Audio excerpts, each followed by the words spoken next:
Hello, dreamers. Welcome to the Dream Stream.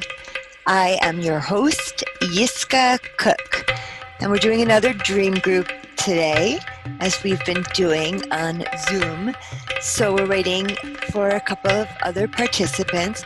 But until then, I wanted to share with you more about my dream teachers. I first told you about Dr. Stephen Larson, and then I told you about Jeremy Taylor, Reverend Jeremy Taylor, and now I would like to tell you about my dream teacher, Robert Moss. So he is quite an amazing writer and researcher, researches the dream spaces, and he very shamanic, and he leads us on a lot of visualizations like shamanic drumming and meditation, takes us to places to find information about certain aspects of dream. And he's a wonderful man. Before I started learning with him, I had a dream. I was praying to find my next teacher. I wanted to find my teacher who will be a teacher that I will learn from. So and I had a dream, and there was a circus, and there was a maestro, like a master of ceremonies. I was calling him the maestro. And when I woke up, and then when I met Robert, it became very clear to me that he was the maestro.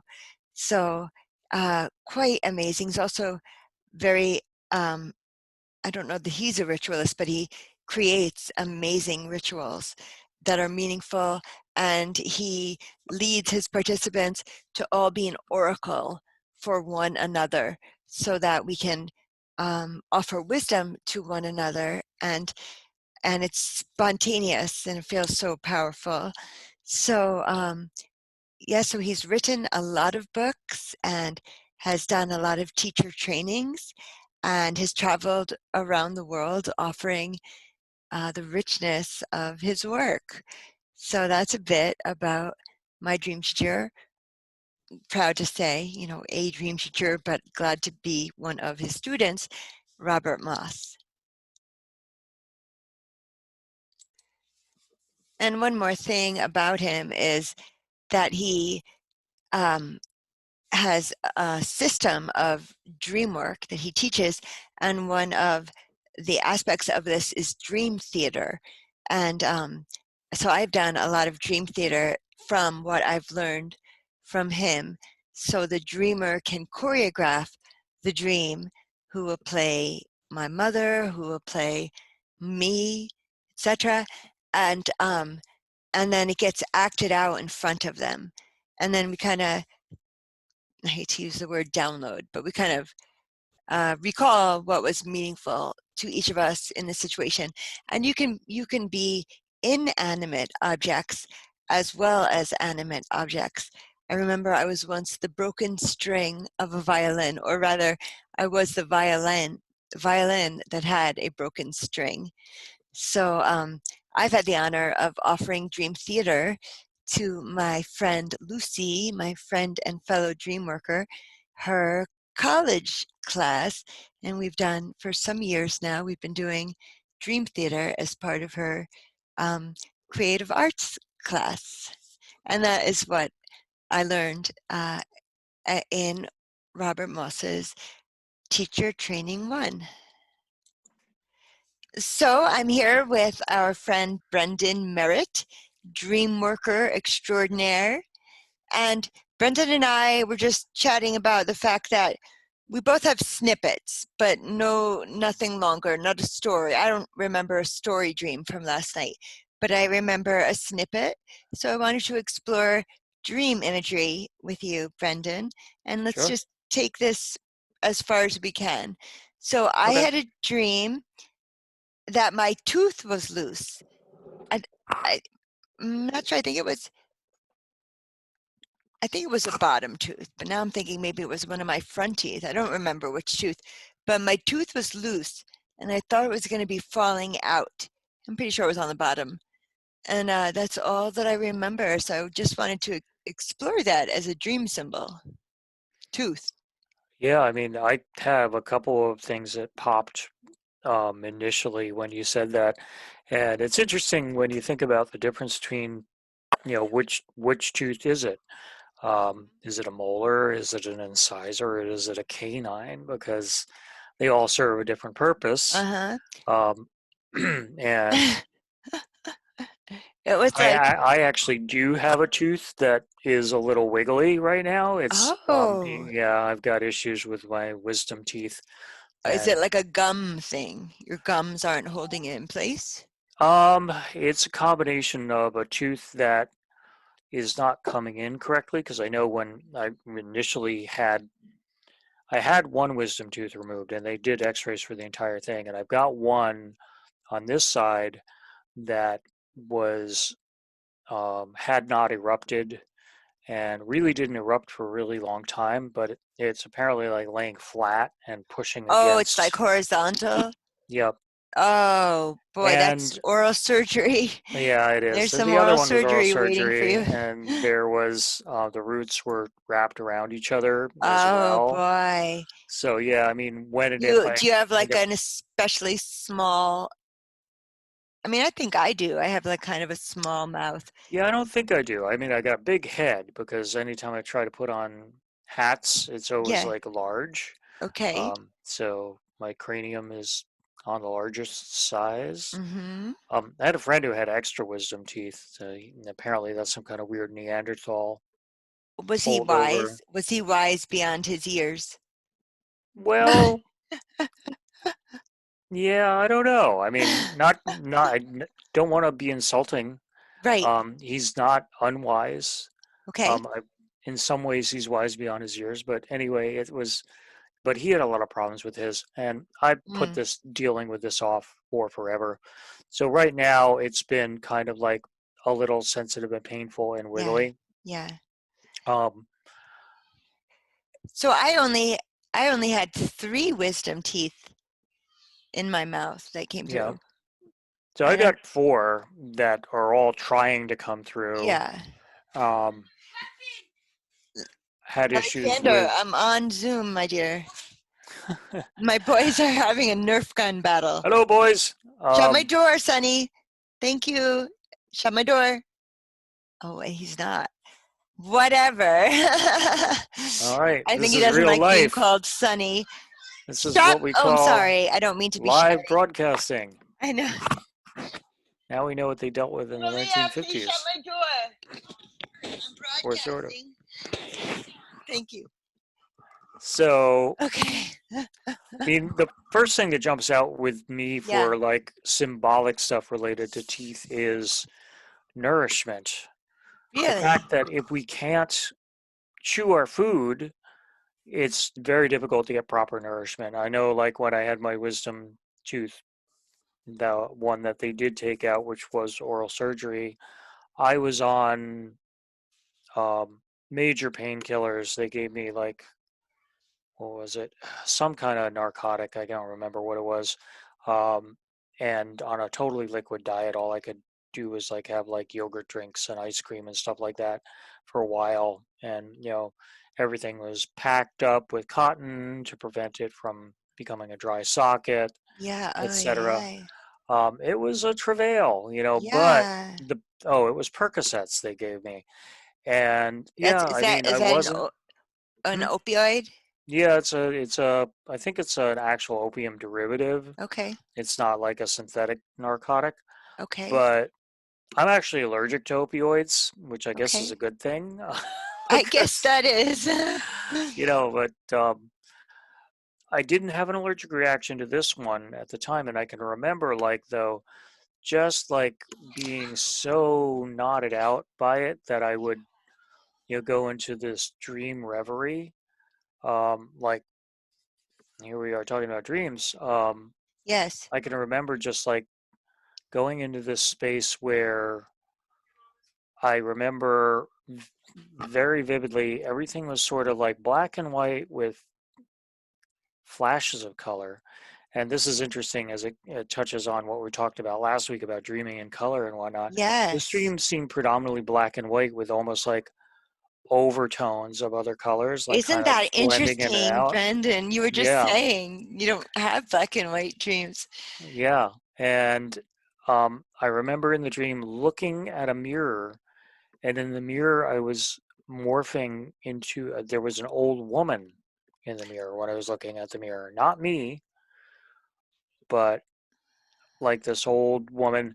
And now that I think about it, the woman in the mirror looked a lot like a photo that I have of one of my ancestors on my Italian side of the family. I think it was like my Oh, great grandmother or great aunt Josephina something, and very like yes. traditional, like with the black veil and the whole like Yeah. Victorian Yes. funeral get up almost in the photo. But A but nice that was the spring kind of, day. yeah, yeah. Um, who knows? Who knows? But the molars in particular, I really think about nourishment. And the molars are the ones that Mm. we use to be able to, you know, Chew. process, chew, but grains in particular are the kind of thing, and nuts. I find Yeah. myself when I eat nuts, I have to chew it all on the other side right now Yeah. because this one thing is like being a pain in the ass. And sorry, I don't know if I can say that word on the air. I guess, yeah, Oh, we're you fine with that. can Never because mind. why not? Um, yeah, we'll have to put a disclaimer. Um, and I've just got a lot of gum sensitivity right now, and Yeah. I'm worried about an infection. So I'm I've having been tooth managed. stuff, Brendan. I Yeah. have a cavity in my molar in the back, but it doesn't hurt, but food gets stuck there. And I Mm, try to dislodge it with my tongue, yeah. and it's become a very bad habit. And Yeah. I'm always like, trying to dislodge the food. So I gotta not do that. But Yeah. So I mean, I've gotten into a habit of like swishing warm water around in my mouth after I eat lunch and whatever to get oh, stuff clean out from clean out the between my teeth. gums. Yep. Sure, sure. I remember I actually went to a presentation done by some Chinese herbalists in the city, and they recommended using like, you know, drinking a lot of tea, Okay. particularly green tea, but All right. also like swishing it around in your mouth because of the disinfectant qualities. Like green tea has a certain amount of Oh, antiseptic I love that. quality. Yeah. But yeah, back to the dream part of it though. It's the molars I think of as more of like a primal, base nutritional Yeah. thing. The canines Maybe obviously come that's into more play more primal. for, Tearing meat. yeah, yeah, Yeah. which we have both. Right. There are different theories about, evolution. I can remember watching a special a long time ago where they talked about different possible evolutionary tracks, and they were actually suggesting that humans may have been descended from a lines that were closely related to baboons because of the Yeah. Oh, canines, okay. which are Oh. much more aggressive species than Oh. chimpanzees are, even though genetically we share 99% of our DNA with chimpanzees. Yeah. We are that close to chimps, from the genetic perspective, at least. It's crazy. But yeah, I mean, there were certain things about the baboons and baboon behavior that is a lot closer Like to our. throwing their own shit. Yep. Well, yeah, I think chimps I do saw that that at the Bronx too. Zoo, you know? The thing was the baboon, right? Hmm. Was throwing its shit. Yeah. Well, it's interesting. I know that in certain countries, instead of like, using this as an F off, Okay. Greece, they go like this, Ah! which is a gesture of throwing shit at somebody. Oh, And boy. I think there's similar things in some other countries about that. Yeah, so I was thinking of also some analogies or ways to unpack the idea of tooth, and I was thinking of different puns. So, what do we say? I want to sink my teeth into this, Mm. right? So that's one. So that's like I want a deeper understanding of this. I want to really explore this. Um, what are other expressions about teeth? There's an Italian one actually that refers to gaining a wisdom with age that is when enough bread has passed between your teeth. Oh, Yeah, I it's love it. one of those weird Southern Italian traditional Yes, sayings. wonderful. But I also think about the tooth fairy. That's the other Oh, thing that was popping for yes, me. And like, yes, what is that about? Like, where yeah. did that whole practice and mythology come from? Like, I think it came from the crows. You know, if you throw teeth on the roof of your house, the crows will come and take it because they like shiny things to yeah, adorn their their nests. nest. So there's in Hungary, there's been tradition to throw baby teeth onto the roof.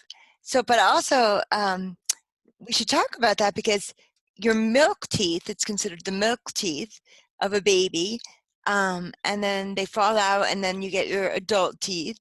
So there's something about this kind of transformation of Yeah, like growing up a little bit more, or like uh, I don't know, deeper yeah. becoming. I mean, it's a coming of age. I mean, Yeah, and when you get really old, you might start losing your teeth for just the fact that they're old and you're getting old. And second childhood. yeah, I mean, you're going in reverse in some ways. Mhm. But Mhm. Yeah. So you were sharing something earlier with me, and now I'm not remembering. It was also like a fragment. yeah, I was at work and I was at lunch, and I get an hour lunch, so I have a leisurely time to eat and then maybe read or whatever. But I was feeling a little nappish, so I just did one of these, like, you know I'm in a private room, and so I closed my eyes and leaned back, and Mm. I was finding myself in a more expansive space, and it felt like it was a hospital. And Mm. in that reverie, I could actually see the tiles on the ceiling, like the what do they call them? The drop it was a drop ceiling Okay. in the dream, and it was all like pockmarked. And now that I'm thinking about it, it almost seemed like the individual pockmarks on the drop ceiling, were supposed to represent an accounting of days. Oh, And it had something to do with time. Um, and maybe it had to do with the amount of time where I was. And, I think I was kind of meditating on the idea of being in a hospital bed yes. and really having nothing to do but like count the holes in the ceiling tile, which I Yes. probably have done at some point or another. Right. Um, And I think at a certain point, I realized that it was a dream, and it became enough of a lucid dream where I could say to myself, "Oh, okay, It's time to this is wake up. interesting. Yeah, there's this whole extra dimensional physical space that I am in right now, but Yes. there's another space that I'm in also at the same time." And I was able to kind of like be cognizant of that to a degree and explore the space I was in, but be aware of the fact that there was another place I needed to be, Hmm. and pull myself out of it in enough time to be able to clock back in and get back to Wow. work when I needed to. Oh, But it was kind of wow. like it was very disorienting. Yes. Sometimes napping in the middle of the day is a lovely practice, and I've Yes. had some of my best dreams doing that. Siesta. But man, sometimes getting like back to the real world from Yes. there is a challenge. It reminds me of an experience. So I've only ever had surgery once, thankfully.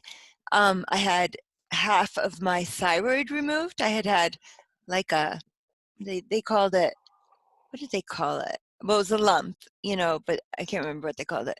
Um, but anyway, So you had a lumpectomy. and instead they wanted me to sign something that said, and if it's because they couldn't figure out if it was cancerous cells from the needle biopsy, so if it's cancerous you can remove from the left side also.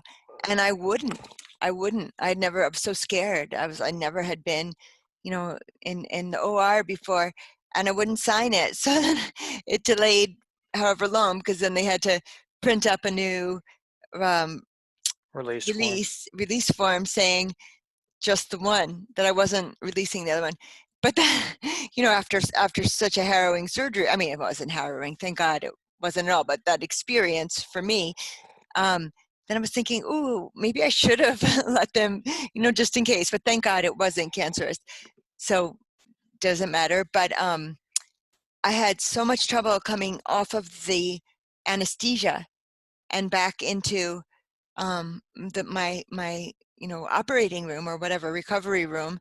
I can't quite remember. I was in another room in my mind talking with my dad and my stepmom and I think a doctor, and I was there, and then I was hearing Jessica, Jess. Nobody, very few people call me Jess, so that was jarring. Like, what? and but I was like, wait, I want to stay in that room with Dad and Chris. I want to stay there, but they were trying to bring me back into my body, and then I came back, but it was very strange. I thought it was somewhere else. Hmm. And That's perhaps, interesting. So perhaps I when your was. dad and your stepmom in there were they living at the time, or have No, they they're crossed both over? living, thank God, still. Okay, Yes. interesting. Yes. Yeah.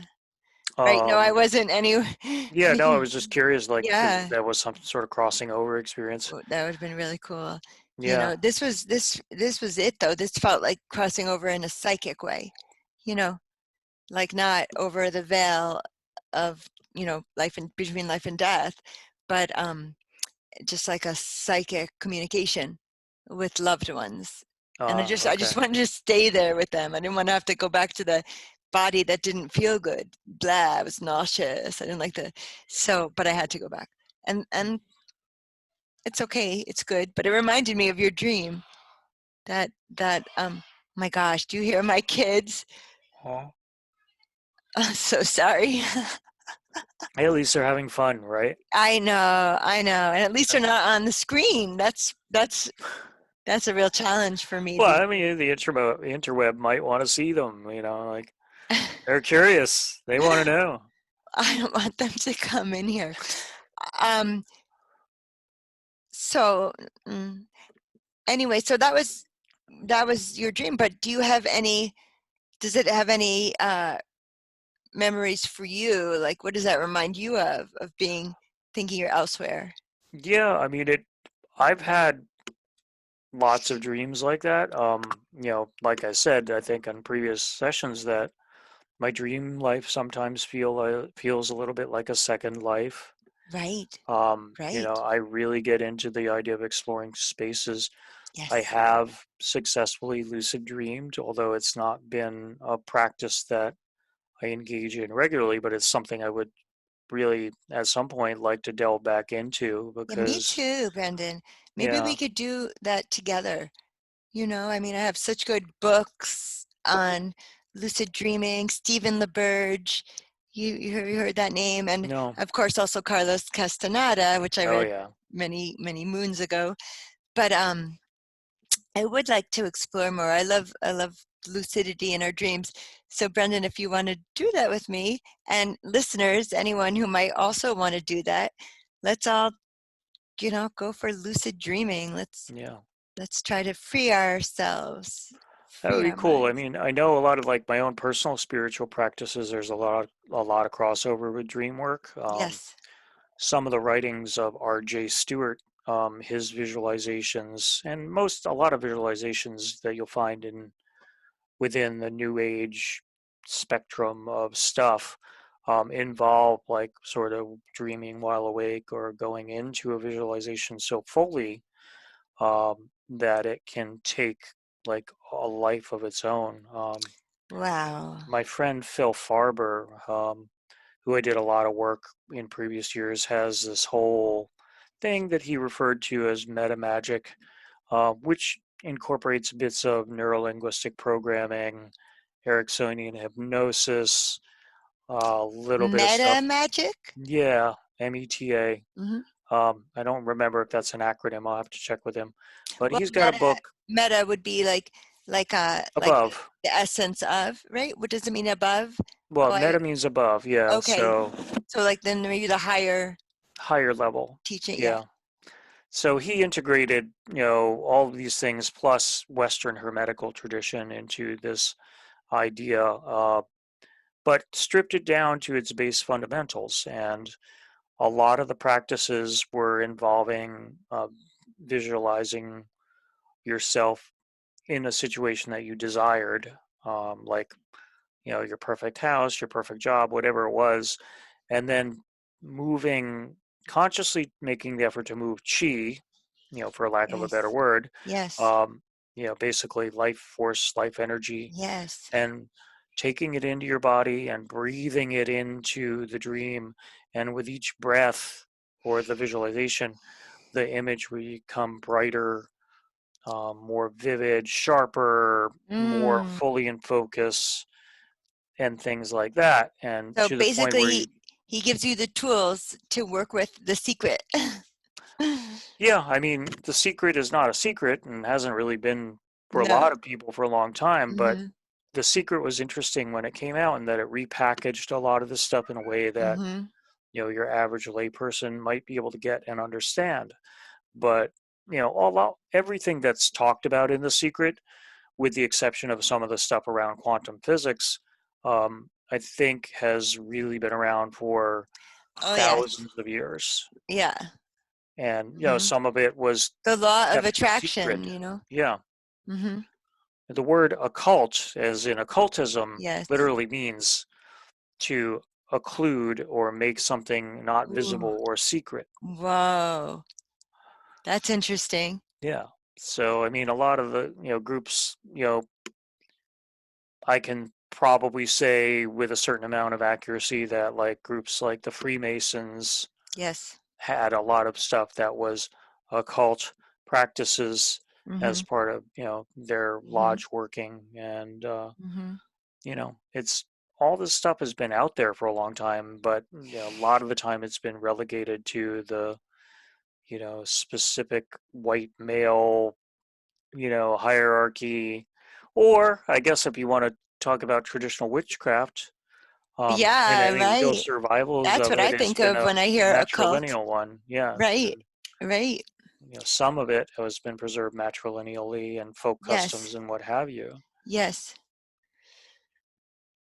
But yeah, nothing new is really new in a lot of cases. I think a lot of this stuff has been out there for forever. Yes. Um, I find it interesting that people will take various traditional practices and repackage them Yes. and present them and market them like a product. Hmm. Either, hey, buy my book, buy my video, you know, Yeah. come take my seminar or workshop, what have you. Yes. And it's great to have the information out there, but I always, I don't ever put myself out there like that, Mm-hmm. and I haven't, um, really because I don't feel comfortable with it. Mm-hmm. I got to think about that and decide whether or not, eventually that's something I might want to explore. Well, this might be the first step for you, Brandon. Yeah, it could be. Putting yourself out there.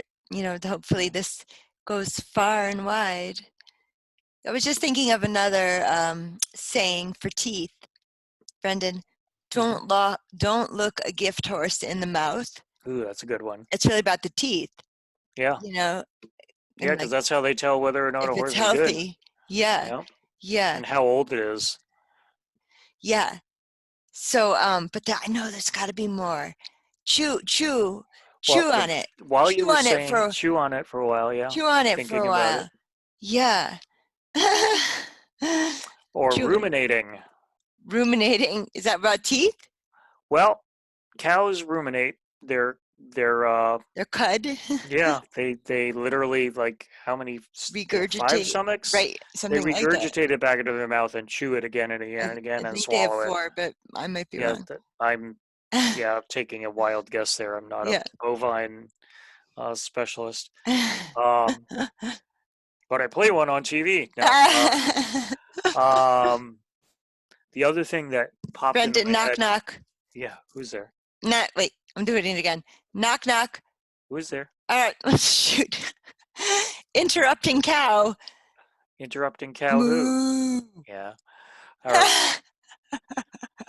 Kristen's daughter loves that joke, and she Okay. tells it over and She probably over. tells it way better than I just did because I couldn't quite remember. Wait, what are you supposed to say and when? Okay, sorry to interrupt. So Yes, it's okay. For a hot moment while you were talking about the chewing thing and the chewing your, horse, yeah. yeah, what popped in my head was actually um, Greek mythology, the story of Jason and the Argonauts and his attempt to recover the Golden Fleece. Huh. As he's trying to make his escape, I think it's the king who is the father of the daughter who he's rescuing from being sacrificed, um, sows the teeth of the Hydra, which is this mythical creature that, very difficult to kill because every time you It, cut its many head off, many it heads. sprouts more heads. Yeah. Right, right. But in sowing the teeth of the Hydra as seeds, it sprouts up these like undead warriors who come to attack him. But there's this whole Who come thing, I to think, attack about the who? The guy who planted it? Jason. They know they attack Jason. They go after him and try to Okay. prevent him from leaving with the daughter and the golden fleece. Oh, Yeah. But sowing the teeth of the Hydra has come to mean a lot of different things. sewing the And teeth. yeah. Yeah, that's really cool. Yeah. So, well, thank you. I love exploring different dream images. That's awesome.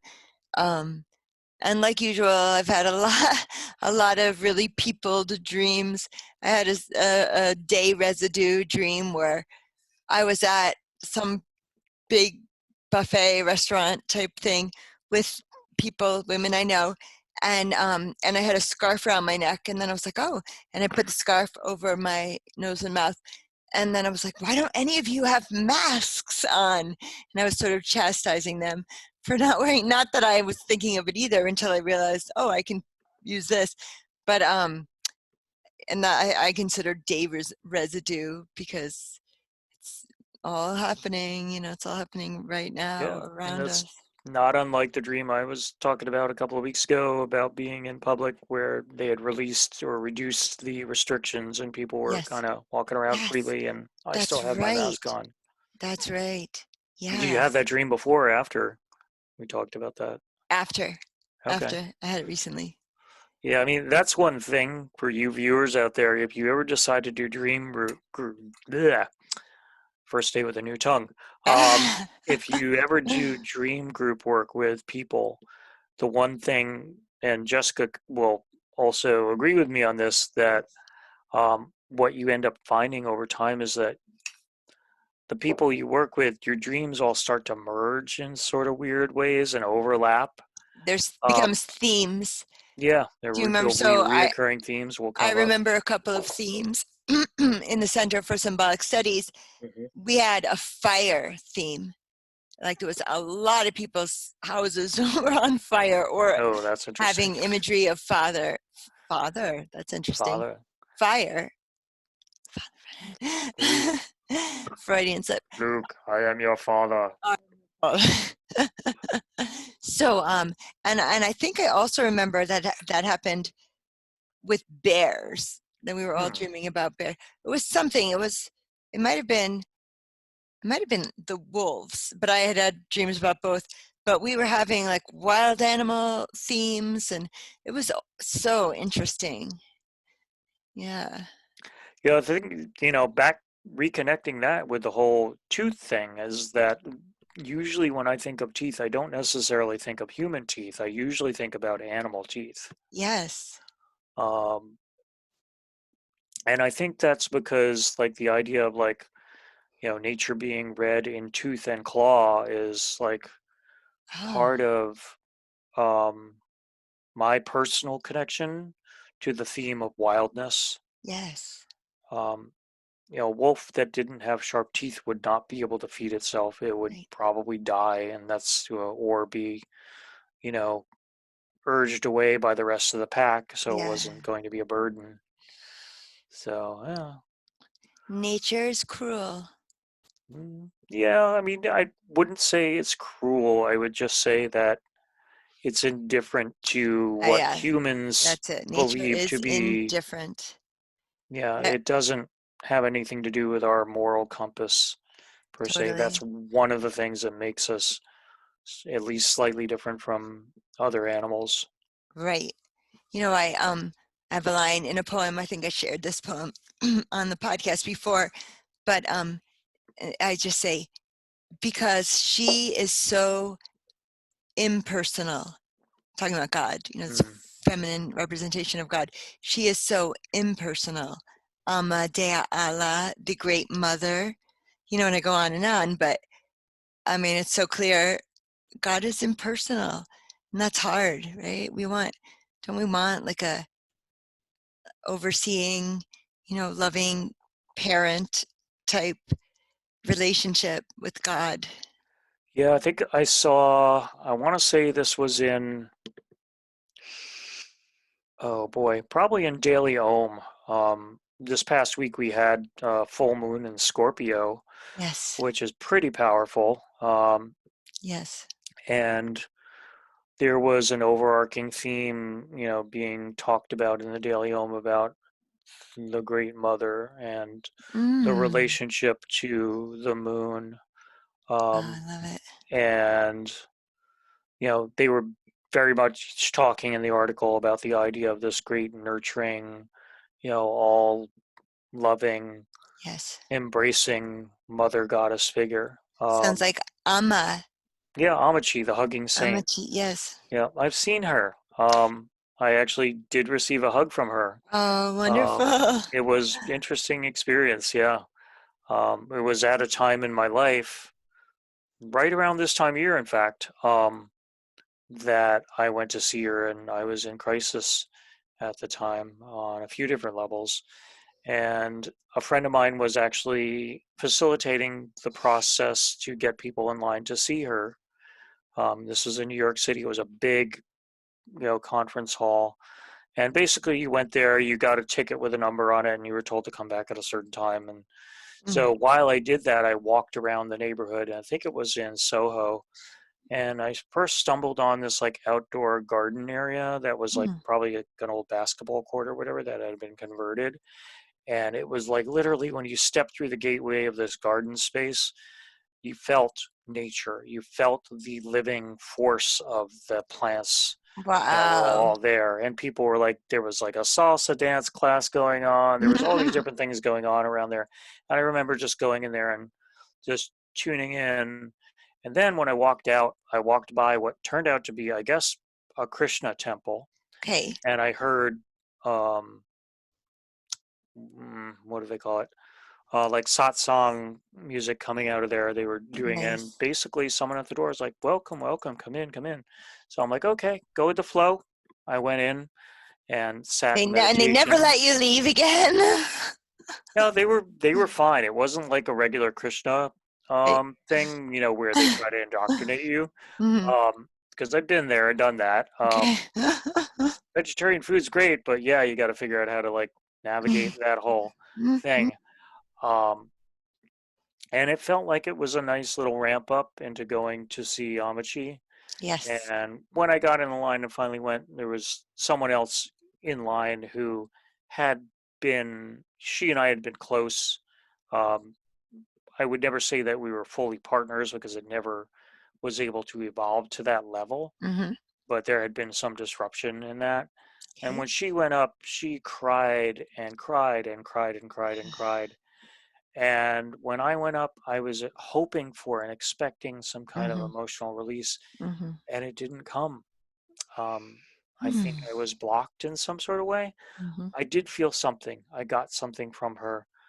I can't really put a finger on what it is, but yeah, I mean, she's a good avatar representative of the Great Mother in some ways because Yes. she's solid. You can Yes. feel her energetic presence when you're in the room with her. She Yes. manifests that pretty damn well, Do I you would say. remember my dream? I just told it maybe even last week, where um there were not old, larger women holding me and another girl, and then one woman started rocking me.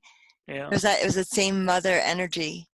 that protective, nurturing energy. Yeah, and I think like with everything that's been going on in the world, we all are wanting and needing that right now. And that was part Yeah. of the focus of that article talking about the moon this week, was that Yes. it's a very powerful moon that we have just gone through. Mm. That lunar mother energy is present. Yes. It's something that we can tune into. And, while it's now waxing technically, it's still pretty bright.